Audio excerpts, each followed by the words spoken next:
Eu louvo a Deus por essa oportunidade de poder estar aqui com os irmãos.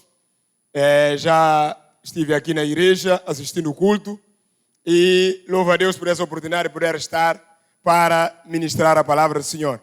Agradeço ao pastor Idel Brando, agradeço pela oportunidade, a liderança dessa igreja. Eu sei que dar o púlpito não é para qualquer pessoa, não é? E agradeço a confiança de poder permitir e partilharmos a palavra do Senhor aqui. Quero agradecer também ao meu irmão mais velho, Sérgio, não é? Que está a proporcionar tudo isso. O Sérgio e a minha cunhada, a Paula, e os meus dois sobrinhos que estão lá, na salinha. Agradeço ao irmão pastor Nacélio, pastor Bruno, esses grandes amigos que eu tive a oportunidade de conhecer em Guiné-Bissau. Não é? O Sérgio já trabalhava em Guiné, já assistia em Guiné há muitos anos e no final de 2017, não é? Em 2017 eu tive a oportunidade de conhecer o Sérgio. Quando ele me explicou o que ele fazia na Guiné-Bissau, eu senti a responsabilidade de apoiá-lo. Eu senti primeiro envergonhado de alguém deixar o seu país, de alguém decidir dedicar-se pela minha terra. E eu que estou lá, o que estou a fazer? Então, decidi apoiar e decidimos caminhar juntos. Então, eu louvo a Deus por isso. Amém? Muito obrigado por me ouvirem. Muito obrigado por estarem aqui. Já vou pedir perdão pelo meu português, não é? É um português mais parecido com o português de Portugal, um pouco enrolado, não é? Mas, pela graça de Deus, vão me entender. Amém? Estão conseguindo me entender? Amém, graças a Deus. Como disse o pastor, sou Andrelino. Eu sou casado, graças a Deus. Eu sou casado há 18 anos e tenho 2 filhos biológicos e mais 4 adotivos. Tenho 6 filhos, não é? Pela graça e misericórdia de Deus. Os 2 biológicos nasceram aqui no Brasil. Depois de um tempo de trabalho no ministério na África, logo que eu converti em 95, em 96, logo em seguida, depois do meu batismo, comecei fortemente me envolvendo com a igreja, mesmo não sendo obreiro da igreja. Em 97, liderei a implantação de uma igreja, uma das nossas igrejas. E em 99, Deus me chamou, eu decidi entregar tudo para servir Deus. Na época, eu decidi mesmo entregar. Parei a faculdade que eu fazia, e parei o meu trabalho e fui para a igreja para servir Deus a tempo integral.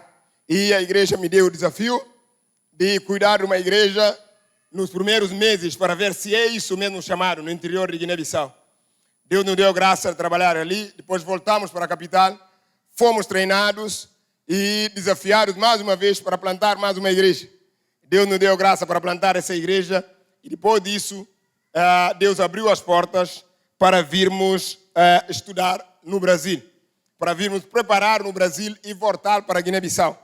Por que voltar para Guiné-Bissau? Porque Deus tem um chamado para nós, para Guiné-Bissau, amém? O meu chamado é para Guiné-Bissau. Não é porque eu sou guinense, é porque as duas coisas não se coincidem, não é? Eu sou guinense, mas Deus me chamou para Guiné-Bissau. Então, estudei 9 anos em São Paulo, não é? Me preparei e em 2012 retornei para Guiné-Bissau. Quando cheguei na Guiné-Bissau, de novo me desafiaram para plantar mais uma igreja. Porque é o meu ministério, é o trabalho que eu amo, eu gosto de fazer. Então, mais uma vez, plantei uma igreja e há 4 anos eu pastoreio com o pastor principal a nossa igreja sede. Nesse desafio de organizar a nossa igreja, ajudar a organizar a nossa igreja para podermos avançar. A nossa igreja hoje é um ministério com 63 igrejas. Com 63 igrejas, 11 escolas. Estamos no processo de 2º posto de saúde. Então Deus tem nos dado graça e temos caminhado na ideia do evangelho que transforma. Porque se você entrar na internet e pesquisar sobre os dados de Guiné-Bissau, vai ficar muito surpreso. Vai ver que realmente as coisas politicamente, socialmente, economicamente não estão bem. mas nós acreditamos numa transformação, e essa transformação acreditamos que é uma transformação que vem pelo Evangelho de Jesus Cristo. Um Evangelho completo ao ser humano no seu todo. Um Evangelho que transforma e ajuda a transformar a realidade, transforma vidas e a realidade dessas vidas. Amém? Amém. Graças a Deus. Esse tem sido o nosso trabalho e Deus tem nos dado graça em nome de Jesus. No final, eu vou passar vídeos aqui sobre a música, né? E depois eu quero cantar convosco. Amém? Eu não sou como os irmãos aqui cantaram, nem como o meu grupo louvor, né? Banda da igreja, não é? Mas eu gosto de cantar. Eu gosto de cantar e gosto de louvar a Deus. Então quero cantar convosco no final e vos ensinar a cantar o nosso jeito africano. Amém? Alguém se anima a cantar comigo depois? Mas vai ter que dançar. Dançar é bom, não é? Dançar é bom, principalmente dançar para louvar a Deus. Principalmente dançar para glorificar o nome de Deus. Amém. Então vamos para a palavra. No final, vídeos, depois cantamos juntos uma música para louvar a Deus. Uma música viva para adorar e exaltar o nome de Deus. Mais uma vez, muito obrigado pela oportunidade. Abra sua Bíblia comigo. Na palavra do Senhor, no livro de 2 Reis, capítulo 7. Se tem a sua Bíblia consigo, abra a sua Bíblia. Se não tiver também, os irmãos vão te ajudar aqui atrás, não é? Na África gostamos de andar com a Bíblia, não é? Seja ela impressa ou no telefone, é a palavra do Senhor. Leia comigo, 2 Reis, capítulo 7, versículo 1 até versículo 9. Então disse Eliseu: ouvi a palavra do Senhor, assim diz o Senhor. Amanhã, a estas horas, mais ou menos, dar-se-á um alqueire de flor de farinha por 1 ciclo e 2 de cevada, por 1 ciclo à porta de Samaria. Porém, o capitão, cujo o braço o rei se apoiava, respondeu ao homem de Deus: ainda que o Senhor fizeste janela nos céus, poderia suceder isso? Disse o profeta: eis que tu verás com os teus olhos, porém disso não comerás. 4 homens leprosos estavam à entrada da porta, os quais disseram uns para os outros: para que estaremos nós aqui sentados até morremos? Se dissemos, entremos na cidade, há fome na cidade e morreremos lá. Se ficarmos sentados aqui, também morreremos. Vamos, pois, agora e demos conosco no arraial dos sírios. Se nos deixaram viver, viveremos. Se nos matarem, tão somente morreremos. Levantaram-se ao anoitecer para se dirigir ao arraial dos sírios. E tendo chegado à entrada do arraial, eis que não havia lá ninguém, porque o Senhor fizera ouvir no arraial dos sírios ruído de carros e de cavalos e ruído de um grande exército, de maneira que disseram uns para os outros: eis que Israel alugou contra nós reis dos heteus e os reis dos egípcios para virem contra nós. Pelo que se levantaram e, fugindo ao anoitecer, deixaram as suas tendas, seus cavalos, seus jumentos e o arraial como estava. Fugiram para salvar a sua vida. Chegando, pois, aqueles leprosos à entrada do arraial, entraram numa tenda, comeram e beberam. Tomaram dali prata e ouro e vestes e se foram. E os esconderam. Voltaram e entraram em outra tenda. Dali também tomaram alguma coisa e os esconderam. Então disseram uns para com os outros: não fizemos bem. Este dia é o dia de boas novas. Se nós nos calamos. Se esperamos até à luz da manhã, seremos tidos por culpados. Agora, pois, vamos e anunciemos a casa do rei. Pai, queremos concordar com a oração do teu filho. Amém. Queridos irmãos, fizemos a leitura do texto bíblico da palavra do Senhor de 2 Reis. Esse texto de 2 Reis é um texto que narra a história de Israel. Narra parte dessa caminhada da história do povo de Israel. Esse povo que Deus começou o seu plano. A ideia de Deus não era fazer um povo diferente de outros povos. A ideia de Deus era pôr na prática o resgate do ser humano. A ideia de Deus era começar o processo de salvação da raça humana, de trazer o homem para si de novo. Ele resolve começar com Abraão. Ele chama Abraão em Ur dos Caldeus e com Abraão Deus começou a formar uma família. Porque o plano e propósito de Deus necessariamente passa pela família.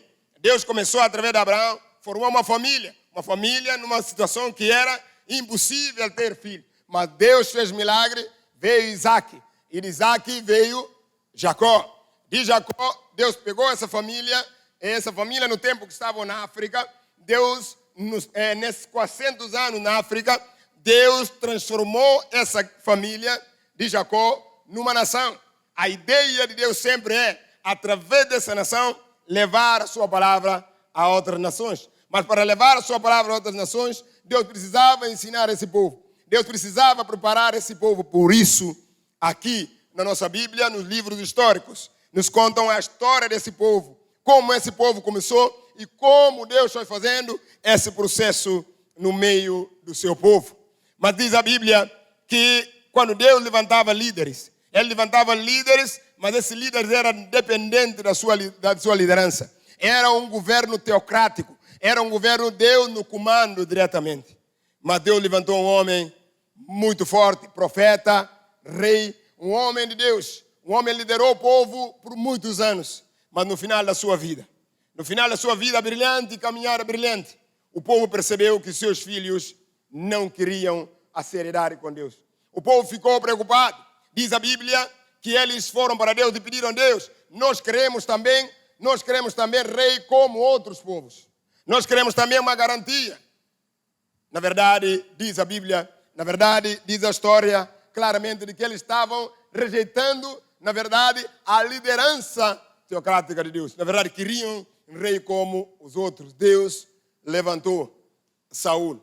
Saul, reino de Israel, aquele reino que agora é o reino de 12 filhos, 10 filhos mais dos netos, que se transformaram em tribo de Israel, que transformaram em nação de Israel. Essa nação agora unido, tendo um rei que tecnicamente começou dependente de Deus.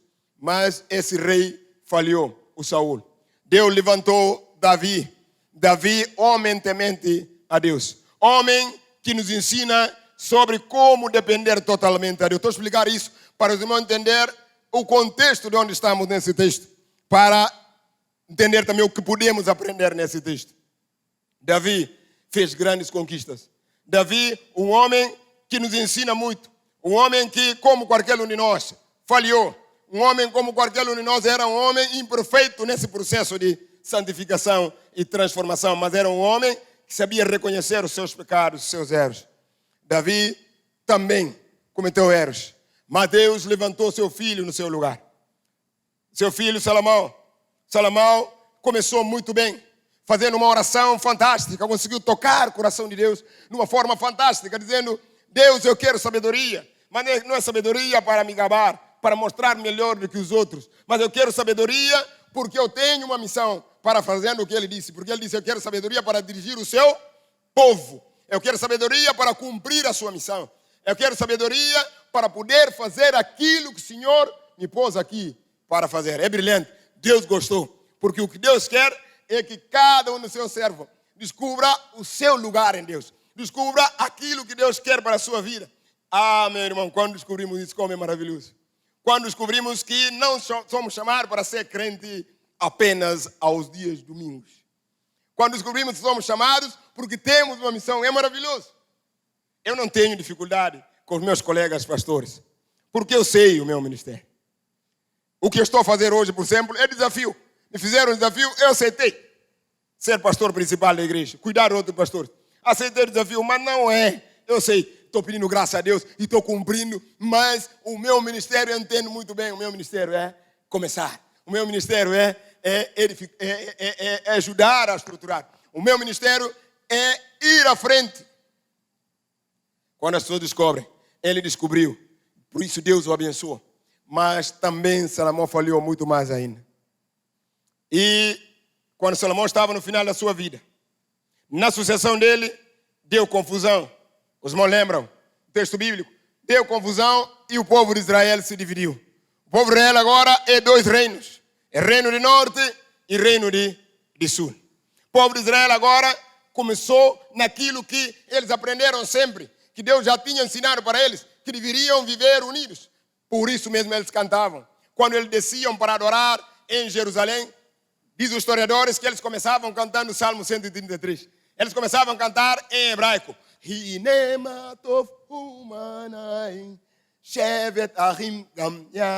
Imagina esse povo alegre cantando aquilo. Ah, venham, como é maravilhoso, irmãos, viverem em unidade.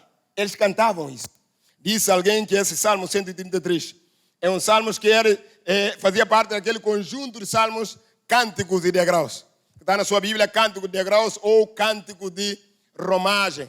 Cântico que o povo de Deus cantava para quando desciam para adorar. Diz alguém que era cântico de degraus porque era como subir uma escada. Eles começavam nessa caminhada como se caminhando, subindo a escada até chegar no momento mais alto, que é lá para adorar em Jerusalém. E no começo, eles começavam com esse cântico bonito. Como é bom e maravilhoso que os irmãos vivem, e agradável que os irmãos vivam em união. E esses salmos começam com uma palavra muito bonita, uma palavra que chama a atenção, que na nossa Bíblia é traduzido como ó. Na outra Bíblia não está a tradução, mas a palavra hiné, que significa no hebraico, vejam, prestam atenção, veja como esse povo tinha a ousadia de cantar e chamar a atenção para verem como eles eram unidos. Mas perante situações pessoais, políticas, dividiram. Uma tristeza, irmãos. Agora os irmãos estão com desconfiança um contra o outro. Agora esses irmãos começaram, o Reino do Norte principalmente, já começou mesmo criando outro lugar de adoração, enquanto a Bíblia tinha indicado onde eles deveriam ir. Apesar de que a regra bíblica não é, como Jesus disse, a adoração não é o lugar. Mas tecnicamente Deus ensinando eles, Deus tinha dado a orientação correta, mas não aceitaram porque estavam com desconfiança dos próprios irmãos. Irmãos, como é difícil. Pela divisão veio a desgraça. Aqui no texto que nós lemos, esse reino do norte vivia em grandes tensões. Se você folhear a sua Bíblia para trás, você vai ver, vivia em grandes tensões com povos vizinhos ali. Era problema atrás do outro, porque não estavam também a andar bem com Deus.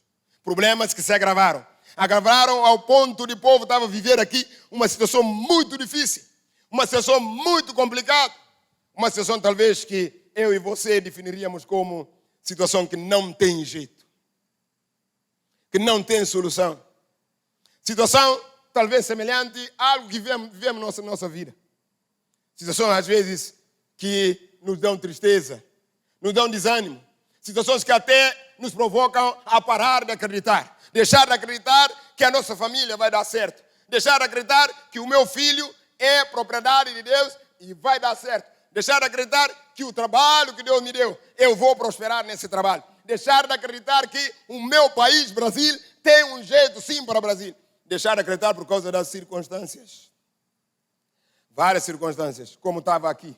Uma descrença geral, ao ponto de próprio povo de Israel. 2 mães, você vai ver aqui, lê capítulo 6, você vai ver, 2 mães combinaram. Não, vamos agora comer o meu filho. Depois comemos também o seu filho. Vê como estava difícil. Viraram canibais. Quer dizer, aquele povo que experimentou milagres de Deus. Aquele povo que experimentou maravilhas. Aquele povo que teve oportunidade de ver as mãos de Deus sobre eles. Mas esse povo agora pararam de prosseguir. Esse povo agora não tem mais ânimo para ir para frente. Irmãos, meus queridos irmãos, nessa noite eu quero perguntar para ti: o que te fez parar? O que te fez deixar de acreditar? O que te fez deixar de avançar? Ou deixar de ver as coisas? Porque Deus sempre tem o seu remanescente. Olha, Deus sempre tem o seu projeto e o seu projeto há de cumprir para a glória do seu nome. Por que deixou de acreditar? Vários motivos podem acontecer, mas nesse texto aqui, eu quero avaliar contigo aqui 3 situações aqui, que nos ensinam e nos alertam a continuar a seguir. E, não obstante as dificuldades, ou não obstante os problemas, para continuarmos a seguir em frente. Irmão, primeira situação aqui, nesse texto. Logo no versículo 1 e versículo 2. No versículo 1 e versículo 2, abre-se capítulo 7 com uma mensagem de esperança. Deus disse através do profeta: em 24 horas hei de mudar essa situação.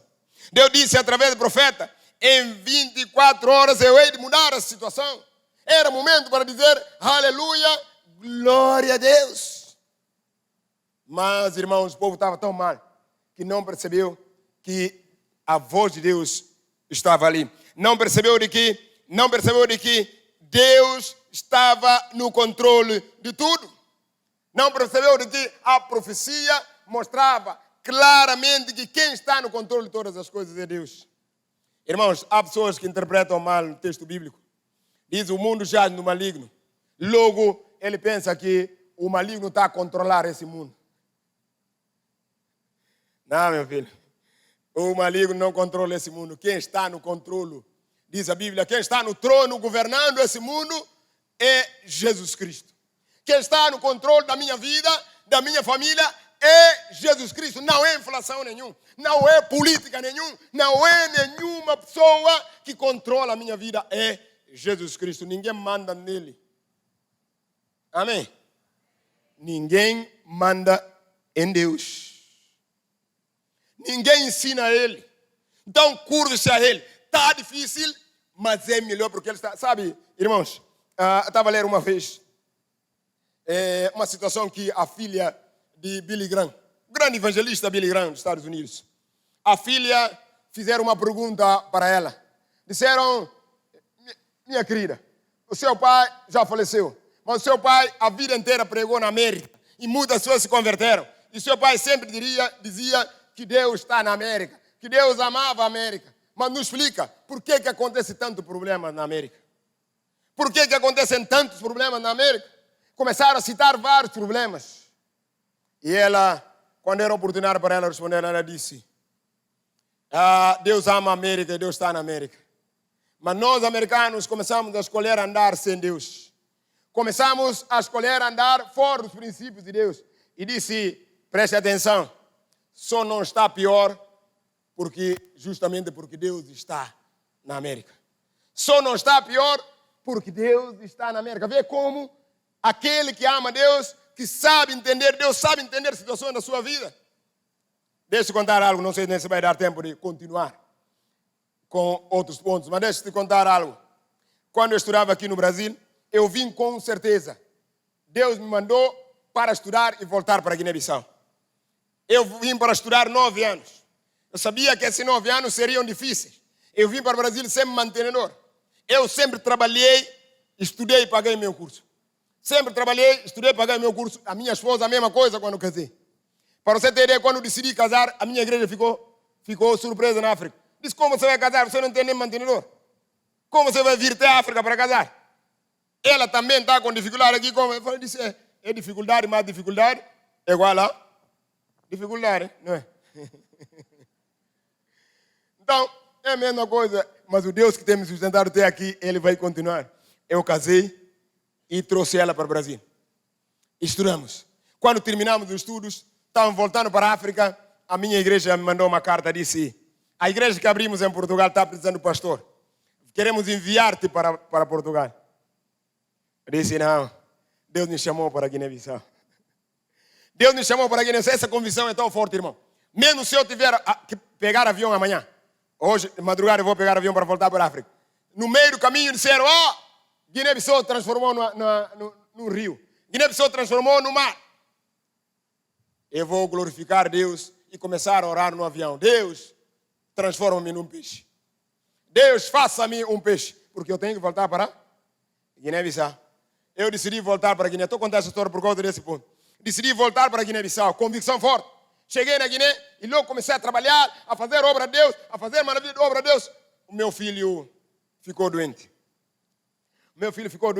Uma situação que os médicos não conseguiam responder. Ele ficava a desmaiar, uma situação muito difícil, complicada. Eu segurava o meu filho nos braços, no hospital. O médico disse, pai, nós não temos jeito para o seu filho. E as pessoas olhavam para mim, eu dizia, Deus, muito obrigado. Algumas pessoas ainda diziam, mas se você fosse para Portugal, sabe, sempre tem essa voz, né? Se você fosse para Portugal, Portugal é melhor, teria médicos. Irmãos, quem me levou para a Guiné é Deus. E Ele estava comigo lá. Eu olhei para meu filho e disse, filho, vai passar. Nós vamos vencer isso. E continuar assim. Até hoje, quando eu olho para ele, ele já sabe. Quando a situação está difícil, eu olho para ele, ele já sabe e diz, pai, vai dar certo. E deu certo, irmão. Sabe por quê? A convicção de que Deus controla todas as coisas. Sai aqui nessa noite com essa certeza firme, irmão. Eu vou continuar a prosseguir porque Deus controla todas as coisas. Cuidado com a incredulidade, irmão. Cuidado, há pessoas que perdem fé.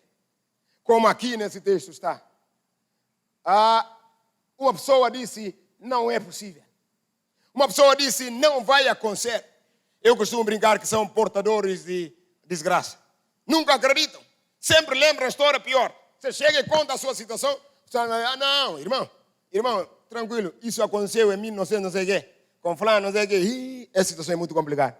Essa situação sempre não tem jeito. Em vez de dizer, irmão, tenha fé. Deus está no controle de todas as coisas. Irmão, Deus castiga tão forte a incredulidade. Veja o que aconteceu com esse homem. O homem em cujo rei se apoiava. O homem em cujo rei punha a sua confiança. Aqui eu quero abrir um parênteses. Porque no momento difícil, buscamos muitas soluções, não é assim? Consultamos pessoas. Cuidado, irmão. Cuidado em quem você vai se apoiar. Cuidado, irmão, em quem você vai confiar. Porque a nossa confiança, primeiramente, tem que estar em Jesus Cristo. Não nas pessoas, não nas circunstâncias. Porque as pessoas falham, as circunstâncias também falham. Mas Ele nunca falhou e nunca falhará.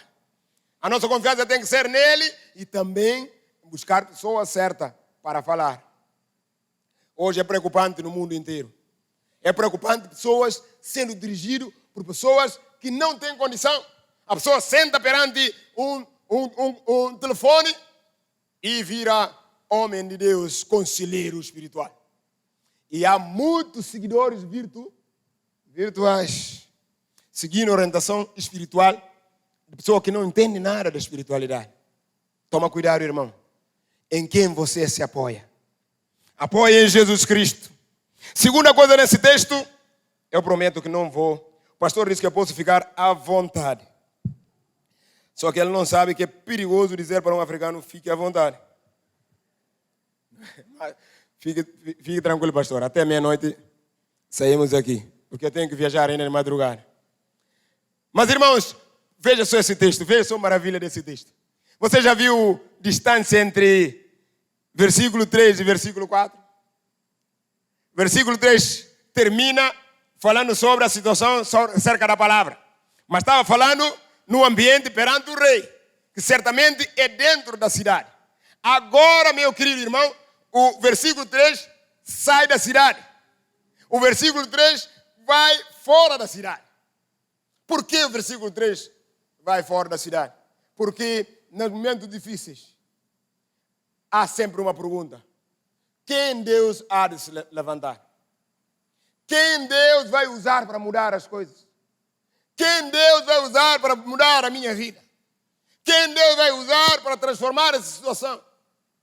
Nessa pergunta, às vezes, é tipo casca de banana. Escorrega-se fácil. Porque a nossa confiança logo vai nas pessoas que achamos que tecnicamente eles que poderiam. Como aqui, eu poderia dizer, talvez os soldados fariam isso. Talvez eu poderia dizer aqui, rei, Deus vai usar rei. Ou talvez Deus vai usar nobres de Reino do Norte. Mas, meu querido irmão, Deus conta com os improváveis. Onde ninguém vê, Deus vê. Deus disse, eu preciso do rei. Chamou o profeta e disse, vai lá na casa, sacerdote, vai lá na casa de Jessé. Vai ungir um rei ali. Ele chegou e ficou olhando com os olhos humanos. Ficou buscando e não sabia que Deus contava com o improvável Davi. Sabe por quê, irmão? É Deus quem escolhe e é Deus quem capacita. Se Deus decidir que é a sua vida, tome o primeiro passo. Se Deus decidir que é a sua vida, mas pastor, eu não consigo. Pastor, você sabe que eu não posso. Pastor, você não conhece a minha história. O pastor pode não conhecer a sua história, mas aquele que conhece toda a história, aquele que te formou, aquele que te conhece muito mais do que você mesmo, ele conta consigo para fazer a diferença. Um dentista decidiu fazer a diferença e está mexendo com muitas coisas. Mas era um dos... Quantos mil dentistas tem aqui no Brasil? Porque Deus conta com os improváveis. Para fechar, irmão, disse o texto bíblico que os leprosos estavam vivendo uma situação, um dilema. O que vamos fazer? Por isso eles decidiram, vamos lá, ainda que morramos, ainda que eles nos matem, vamos lá. Mas Deus estava no plano, Deus estava no projeto e Deus fez fugir o inimigo. Mas veja, meu querido, quando os inimigos fugiram, saíram da cidade com medo de sono de pé de 4 pessoas. 4 pessoas abandonadas, desprezadas, 4 pessoas que não eram ninguém para o povo. Mas aos seus passos Deus agia. Deus fazia transformar aquilo. Os inimigos fugiram, com medo fugiram. Eles entraram na cidade. Diz a Bíblia que quando entraram ficaram maravilhados de ver quão bênção de Deus. Irmãos, os judeus disseram quando Deus os libertou do Egito. Disseram quando Deus nos tirou do cativeiro. Quando Deus nos livrou, estávamos como quem sonha. A nossa cara encheu-se de risos. Quer dizer, ficaram surpreendidos pela maravilha daquilo que Deus fez. Porque Deus o libertou de forma tremenda, como aconteceu aqui. Era a forma que ninguém iria pensar. Deus sempre faz milagre para abençoar a nossa vida. Às vezes tem milagre que a gente não vê e não valoriza. Deus tem feito sobre a nossa vida. Mas aqui perdemos as 2 últimas características nesse texto. Não é que tem a ver com o tempo de boas novas. Tempos de boas novas primeiro é tempo de desfrutar da bênção de Deus. Irmãos, muitos de nós passamos tempo a vida, às vezes reclamando do 0,1%. Esquecemos às vezes até de 99%. Sabe o que é 99%? 99% é ter uma família abençoada. 99% é ter uma família. Irmãos, se Deus nos deu uma família abençoada, amém? Quem tem família abençoada, diga amém. Eu não disse família certinho, tudo está dando. Eu disse família abençoada, sabe por quê? Porque Deus tem projeto sobre família. Desfrutar da bênção da família. Desfrutar da bênção daquilo que Deus tem me dado. Mas passamos tempo reclamando disso aqui o texto, que eles pegaram, comeram. Eu fico a pensar, imagina leprosos, que eram muito perseguidos. Agora você chega lá e vê comida.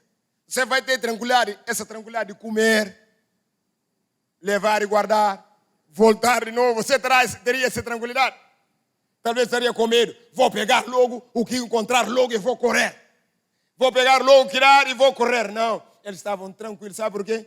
Porque tinham certeza de que aquilo era um banquete preparado por Deus para eles. Por isso eles estavam tranquilos. Aproveitando, irmãos, a vida rapidamente Deus nos chama. Não perca tempo em reclamar. Olhe ao seu redor e desfrute da bênção que Deus tem dado à sua vida. O meu filho, quem deu é Deus. Eu não contei a história completa. Vim para o Brasil, tratou, e quando estava voltando para a Guiné, médico me disse, precisa de um neurologista para acompanhá-lo. E no máximo, 2 anos tem que voltar para fazer exame. Eu disse, ok. Mas ele não perguntou se tinha neurologista na Guiné. Mas eu sabia que não tinha. Mas como ele não perguntou, eu disse amém. E voltei com meu filho para Guiné-Bissau. Já passaram 5 anos, irmão. Nada aconteceu com ele. Já passaram 5 anos. Nada aconteceu. É o meu parceiro principal. Eu chamo ele do meu ajudante predileto. Não é? Ele anda comigo. Ele glorifica a Deus junto comigo. Em casa eu pregava a palavra para ele, ele não converteu. Um dia na igreja alguém fez apelo, ele saiu correndo para frente. Eu estava lá na frente, fazendo apelo, ele saiu do lugar dele correndo para frente. Com 10 anos, 11 anos de idade. Correu para frente e viu e falou, filho, eu quero converter. Você quer entregar a sua vida a Jesus? Eu quero entregar a minha vida a Jesus. Orei por ele, como todos, e quando cheguei em casa, falou, irmão, vamos conversar. Agora você, irmão crente, vamos conversar sobre a vida de crente. O meu filho é meu maior parceiro, irmão. Amém. Eu tenho que desfrutar da bênção de Deus. Se eu ficar a reclamar, andar, pergunta às igrejas que eu fui até hoje. Eu estou falando isso porque é a última e vou embora já. As igrejas que eu fui até hoje, se eu falei de púlpito sobre a situação do meu filho, que precisa de ser ajudado. Não. Sabe por quê? Porque, irmão, muito mais do que a enfermidade que meu filho teve, muito mais do que as situações que meu filho teve, o meu filho está comigo. Há muitas pessoas orando para filho e não tem filho até hoje. E Deus me deu filho, eu vou ficar a reclamar por causa da saúde? Não, irmão. Eu vou aproveitar a oportunidade de abraçá-lo. Alguns até, só por causa do comportamento do filho, não. Da esposa, não. O cidadão sabe o que é ser solteiro. Sabe o que passou difícil quando era solteiro. Agora casa por causa de coisinha. Já perde a oportunidade de desfrutar da bênção que Deus colocou ao seu lar. Irmãos, olha o seu lar. Quem está com a sua esposa lá? Olha o seu lar. A bênção que Deus te deu. Que maravilha. Dá um beijo nele. Mas se você só olha e não dá beijo. Desfruta da bênção de Deus. Deus tem abençoado a sua vida. Se Ele te deu condição financeira, use essa condição financeira para abençoar a sua família. Use essa condição financeira para aproveitar também, irmão. É bênção, irmão. Não é pecado nenhum, irmão. Alguém falou para mim, alguém diz que é desperdício. Não é. Se ele tem condição. Ele vai deixar o dinheiro fazer o quê? Tem que desfrutar da bênção de Deus. Mas para fechar, irmão, desfrutar da bênção de Deus não é problema. É bênção. Mas esses homens nos mostraram diferente. Desfrutaram daquilo que é bom de Deus, mas lembraram. Esse é tempo de boas novas. Boas novas não é só usufruir. Boas novas é também compartilhar.